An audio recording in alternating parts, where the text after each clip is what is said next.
এখানে আপনারা দেখতে পাচ্ছেন নেতৃত্বে এটা হলো আমরা কাজ করে আসছি এবং লোগো।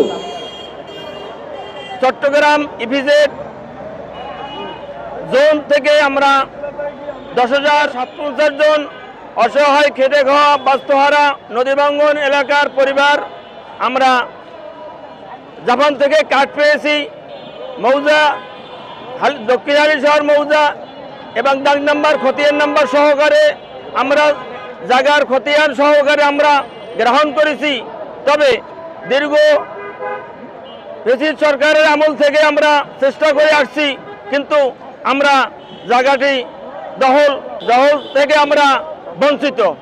তাই বাংলাদেশ সরকারের উপদেষ্টা ডক্টর মোহাম্মদ ইউনূস সাহেবের কাছে আকুল আবেদন, উনি থাকাকালীন এবং ইলেকশনের আগে আমাদের এই পুনর্বাসনের জায়গাটি অনতিবিলম্বে যেন আমরা তার মাধ্যমে, তার নেতৃত্বে, প্রশাসনের মাধ্যমে সহযোগিতা পেয়ে আমরা যেন পুনর্বাসনে বসিত হতে পারি এবং আমাদের জায়গাটি যেন আমরা আমাদের দখল পাইতে পারি। এজন্যে প্রধান উপদেষ্টা ডক্টর মোহাম্মদ ইউনূস সাহেবের কাছে আকুল আবেদন।